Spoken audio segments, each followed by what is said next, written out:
जय माता जी। मित्रों,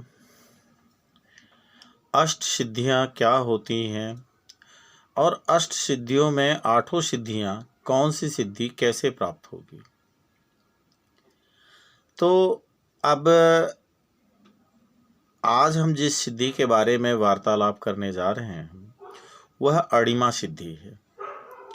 अणिमा सिद्धि क्या होती है, कैसे होती है और कैसे प्राप्त होगी, इस विषय में आज हम लोग डिस्कस करेंगे। तो सबसे पहली बात, अणिमा सिद्धि का मतलब क्या होता है। हम अपने शरीर को छोटा बना लें। जो व्याख्या हमें अणिमा का मीनिंग मिलता है वो ये है कि हम आकार को छोटा कर लें। आकार को छोटा कर लेना, इसका मतलब अगर आप 6 फीट के हैं या 5.5 फीट के हैं तो आप आधे फीट के हो जाएं। रामायण में है कि मशक रूप में हनुमान जी लंका में प्रवेश किए थे। तो मशक रूप का मतलब यही नहीं हुआ कि एक मच्छर के बराबर बन गए थे।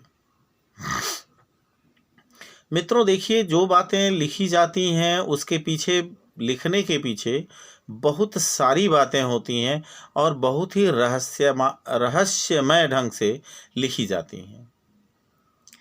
ऐसा नहीं होता है कि उसका अक्षरशः वही मीनिंग हो जो लिखा गया हो, क्योंकि जिस भाषा में या जिस चीज़ को हम लिखते हैं या जो भी हमारे पास प्रमाण रूप में हम जिन ग्रंथों की वार्तालाप करते हैं, उन ग्रंथों में जो जैसे लिखा हुआ है यह आवश्यक नहीं है कि यह वही हो और उसका मीनिंग वही हो जो हम अपने ढंग से समझ पाते हों।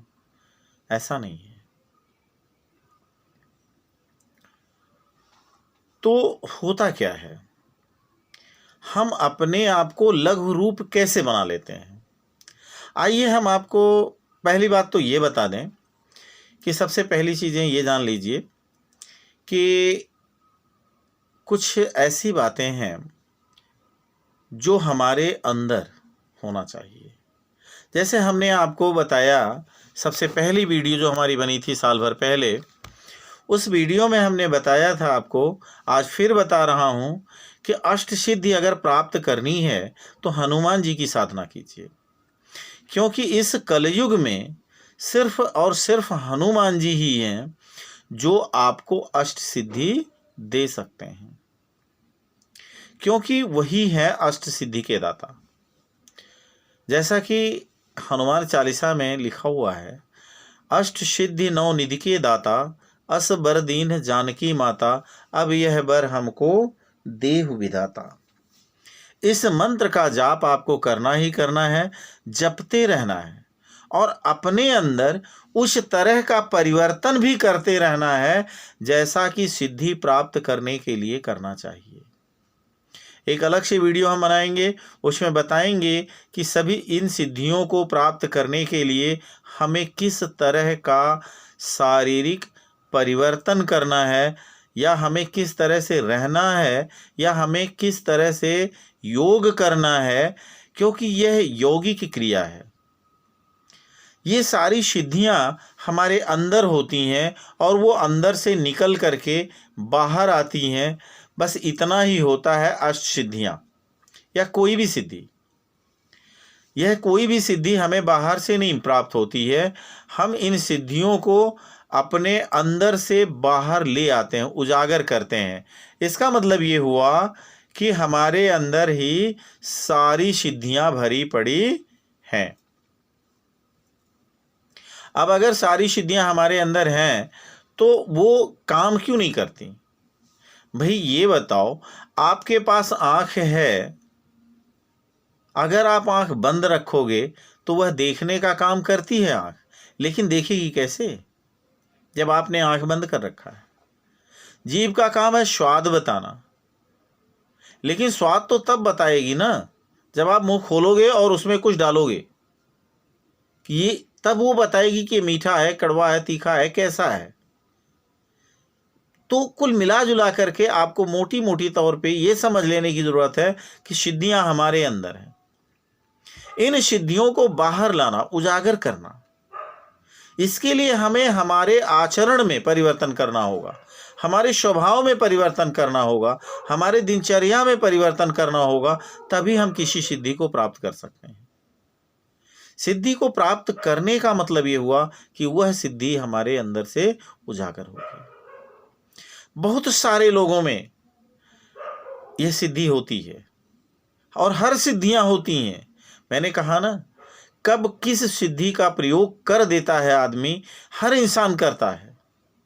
आपके शरीर की बनावट ठीक उसी प्रकार है जैसे हनुमान जी के शरीर की थी, रामचंद्र जी के शरीर की थी, कृष्ण के शरीर की थी। समस्त देवी देवताओं जैसा ही है आपका शरीर भी। तो जाहिर सी बात है कि अगर उसी तरह से सब कुछ है तो जो उनमें है वो हमें भी होगा। बस जरूरत है कि हमारे अंदर है कहाँ, ये पता करने की जरूरत है। कभी कभार आप चाबी रख देते हैं किसी जेब में और ढूंढते हैं सारी जेब में, यानी कि आप ढूंढते हैं कि चाबी हमने रखी कहाँ, किस जेब में रखी। एक जेब, दो जेब, तीन जेब, चौथी जेब में किसी न किसी जेब में मिल जाती है। ऐसे ही सारी सिद्धियां हमारे शरीर में है, हमें ढूंढने की जरूरत है कि कौन सी सिद्धि कहाँ है। जब आप इसे ढूंढेंगे, और ढूंढने का मतलब होता है प्रयास करना। कोई चीज खो जाती है, उसे आप ढूंढते हैं, तो वह ढूंढना अलग मतलब है, लेकिन उसका मतलब भी है कि उसे पाने का प्रयास करना। ठीक इसी तरह से जब हमें सिद्धियां चाहिए होती हैं तो हम सिद्धियों को भी भाई ढूंढेंगे हमारे अंदर कहाँ है। तो हमने हनुमान जी का जो मंत्र आपको बताया, उस मंत्र का जाप करिए। हनुमान जी के सामने मूर्ति रख लीजिए, पंचमुखी हनुमान का मूर्ति रख लें तो और उत्तम रहेगा। और सामने उनके दीपक जला दीजिए। अगर घी का दीपक जला सकते हो तो अति उत्तम है। सरसों के तेल का ही दीपक जला लीजिए। अगर घी उपलब्ध नहीं है या बहुत महंगी है, आपके बजट के बाहर है, तो वही जला लीजिए। धूप बत्ती जला लीजिए और एक अपने दाहिनी तरफ, अब जहाँ बैठे हो, आपका आसन हो, उसके दाहिनी तरफ आप एक लाल रंग का आसन दे दीजिए हनुमान जी के लिए, क्योंकि जब आप साधना शुरू करेंगे तो हनुमान जी वहाँ उपस्थित जरूर हो जाते हैं। यही वह देवता हैं कि आपके आवाहन से तुरंत उपस्थित होने वाले हैं, अविलंब उपस्थित हो जाते हैं। अब कैसे उपस्थित होते हैं इस विषय में इस वीडियो में बताने का मतलब हुआ कि हम अपने मूल विषय से दूर हो जाएंगे या वीडियो बहुत लंबी हो जाएगी। किसी और वीडियो में मौका मिला तो हम आपको बताएंगे, या आप कमेंट करेंगे तो हम आपको बताएंगे, या उस पर वीडियो बना देंगे। तो मित्रों, हम आपसे सिर्फ इतना कहना चाहते हैं कि आप अपने रूप को छोटा कहाँ कहाँ कब कब करते हैं, जरा आप अपने जीवन में उतर आइए। आप जा रहे हैं रास्ते में, बाइक लेके जा रहे हैं, गाड़ी लेके जा रहे हैं, टेढ़ा मेढ़ा चला रहे हैं, या आपके पास लाइसेंस नहीं है, हेलमेट नहीं लगाए हैं, तो अक्सर पुलिस वाले रोक लेते हैं। अब अगर पुलिस विभाग का ये तो ड्यूटी है भाई, उनका RTO वालों का ड्यूटी है, पुलिस विभाग की ड्यूटी है। अगर वो आपको रोक लेते हैं और आपके ऊपर फाइन भी लगा देते होंगे, उस समय आप क्या करते होंगे? आप कुछ भी हों, अपने आप किसी पद पर हों, तो आप उनके ऊपर रौब नहीं झाड़ते हैं। क्या आप उनके ऊपर रौब झाड़ करके वहाँ बच पाएंगे क्या? एक तो आपके पास लाइसेंस नहीं है, RC नहीं है, या कोई चीज़ कमी है, तो आपको फाइन या तो आप भर दें। शांति के साथ, प्रेम के साथ बात करिए, तब तो हो सकता है कि आपको छुट्टी मिल जाए। लेकिन आप कड़क हो करके और चाहें कि उसको डांट करके कहें हमको जाने दे, तो आपको तो अंदर कर देगा। अब आपका वहां पर कौन सा रूप झलक रहा है? क्या आप अपने आप को बहुत बड़ा शो कर रहे हैं, या आप अपने आप को लघु रूप में दिखा रहे हैं? अब आप ही डिसाइड करिए कि आपका ये कौन सा रूप है। क्या अड़िमा सिद्धि के क्षेत्र में आता है यह रूप? हालांकि अड़िमा सिद्धि को हम इतने हल्के में नहीं लेना चाहते हैं और न ही कहना चाहते हैं। लेकिन आपका वहाँ लघु रूप दिखा, इसका मतलब अणिमा सिद्धि आपके अंदर है। आप अपने आप को छोटा साबित कर लेते हैं या छोटा बना लेते हैं। कई बार होता है कि बड़ा बनने पर काम बनता है, कई बार छोटा बनने पर। अब बड़ा बन करके आप कोई काम कर ले जाते हैं तो समझ लीजिए कि आपके अंदर दूसरी सिद्धि है, महिमा सिद्धि है। अगर आप छोटा बन जाते हैं तो समझ लीजिए कि आपके अंदर अणिमा सिद्धि है। हल्के बन जाते हैं तो समझ लीजिए कि आपके अंदर लघिमा सिद्धि है। तो कुल मिला करके आप उसे अपने बातों में फंसा लेते हैं या उसके आपके बातों से वो प्रभावित हो जाता है बंदा, तो समझ लीजिए आपके अंदर वशित्व सिद्धि है। दूसरे को वश में करने की क्षमता आप में है। तो मित्रों, समझ लीजिए कि अणिमा का मतलब सिर्फ इतना ही होता है और उसका आशय भी यही होता है। हमने जो साधना बताई है उस साधना को करते रहिए और अपने अंदर यह विचार लाइए, अपने स्वभाव में ये बात लाइए कि आप सबसे छोटे हैं, बड़े नहीं हैं। अगर आप खुद को बड़ा बनना चाहेंगे और बड़ा बनने के लिए प्रयास करेंगे, सो करेंगे, तो आपके अंदर अणिमा सिद्धि कभी उजागर नहीं होगी। छोटा बनने के लिए आपको नम्र बनना पड़ेगा। कोई आपको कुछ कह रहा है तो उसे सुनिए और सुन लेने के बाद बड़े ही नम्र भाव से उसे जवाब दीजिए। क्रोध मत करिए, क्योंकि क्रोध करेंगे तब तो आपके अंदर घमंड हो गया, और घमंड हो गया तो इसका मतलब हो गया गरिमा सिद्धि नहीं मिलेगी आपको। क्योंकि गरिमा सिद्धि का मतलब होता है कि आप अध्यात्म के रूप में, अध्यात्म की भाषा में गरिमा सिद्धि को कहते हैं अहंकार मुक्त होना, घमंड मुक्त होना। तो आपको वो सिद्धि भी नहीं मिलेगी।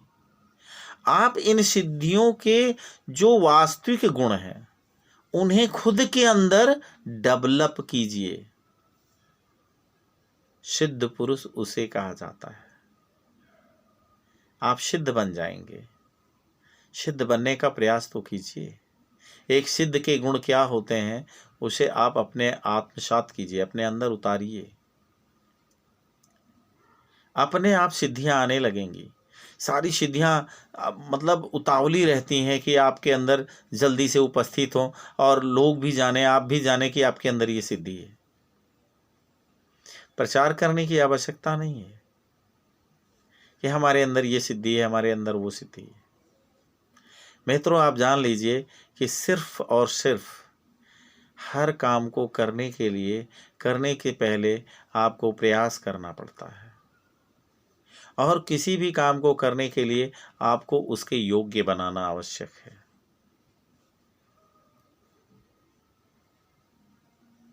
आप सब में खुद को और खुद में सबको देखना शुरू कर दें। आप समझें और इस बात को महसूस करें कि हर व्यक्ति में, जब कण कण में ईश्वर होता है तो हर व्यक्ति में ईश्वर का ही रूप होगा, ईश्वर का ही अंश होता है। और अगर ईश्वर अंश है तो उस ईश्वर अंश को लेकर के आप क्यों द्वेष रखते हैं? अगर आप किसी दूसरे व्यक्ति से ईर्ष्या करते हैं, उसे झगड़ा करते हैं, उस पर क्रोध करते हैं, तो इसका मतलब हुआ कि आप किससे क्रोध कर रहे हैं? आप ईश्वर के ऊपर ही तो क्रोध कर रहे हैं, क्योंकि ईश्वर आप में है, उनमें है। ईश्वर अंश जीव अविनाशी। जो भी आप हैं, जीव हैं आप, और आप अविनाशी हैं, क्योंकि ईश्वर अंश है और ईश्वरांश अविनाशी होता है, कभी भी विनाश नहीं होता। तो आप तो अमर हैं।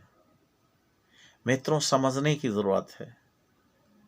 हम कैसे समझ पाएंगे, कैसे नहीं समझ पाएंगे? किसी भी तरह के आडंबर पर मत जाइए, किसी के बहकावे में मत जाइए कि यह सिद्धि प्राप्त करेंगे तो आपके साथ ऐसा होगा, आप चमत्कारी बन जाएंगे। अरे, आप एक सिद्ध व्यक्ति बनने की कोशिश तो कीजिए। आपके अंदर सारी सिद्धियां हैं और सारी सिद्धियां उजागर हो जाएंगी। सिद्धि कैसे रहता है, सिद्ध कैसे हुआ जाता है? आपके अंदर उस चीज़ की पात्रता होनी चाहिए। जब पात्र रहेगा तभी उसमें कुछ दिखेगा या उसमें कुछ रखा जा सकता है। तो आप पात्र बनिए, तभी सिद्धि आपके अंदर रखी जा सकती है, आपके अंदर से उजागर की जा सकती है। और अगर आप इन बुराइयों को लेकर के जीवित रहेंगे तो आप समझ लीजिए कि किसी चीज़ को एक बक्से में बंद करके रख दीजिए और तब तक किसी को पता नहीं चलेगा कि उस बक्से में क्या है, जब तक बक्सा खोला ना जाए। तो ये बक्सा जो है हमारे विकार हैं, हम उस विकार में फंसे पड़े हुए हैं और उस विकार से हम अपने आप को अलग नहीं कर पाते। इसलिए हम क्या हैं हम खुद नहीं जान पाते कि हम क्या हैं। तो हम क्या हैं ये और कैसे लोग जान पाएंगे? कोई नहीं समझ सकता आपको और आप खुद को भी नहीं समझ सकते। इन विकारों को दूर कीजिए।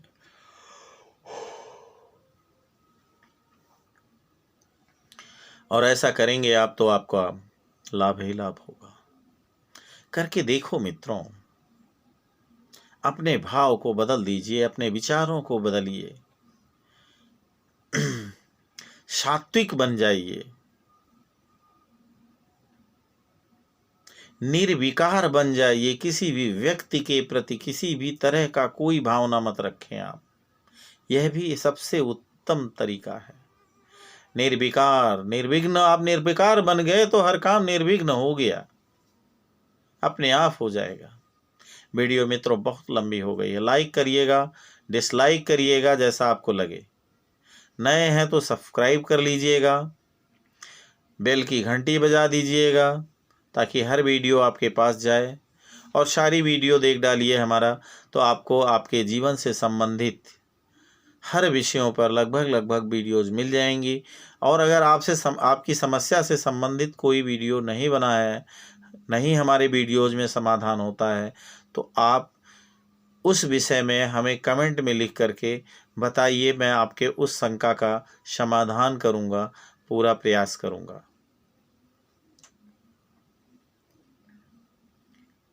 कमेंट कीजिए जय श्री राम जी, या आप अपनी समस्या को ही कमेंट में लिखिए। वीडियो नहीं अच्छी लगती है तो आप लिखिए कि आपने गलत वीडियो बनाया, आपने अच्छा नहीं बनाया। जैसा जो भी लिखना चाहो लिखो, क्योंकि उससे हम भी तो आकलन करेंगे ना कि आपके अंदर की कौन सी सिद्धि काम कर रही है, आप में क्या है, किस सिद्धि का उदय है आप में, कौन सी सिद्धि आपके अंदर काम कर रही है। इस समय जागृत है। आपकी वार्तालाप से ही हमें इस बात का अंदाजा लगेगा। मित्रों, वीडियो लंबी हो गई है, 18-19 मिनट की हो गई है। अब आप हमको इजाज़त दें। जय माता दी, जय श्री राम, जय हनुमान।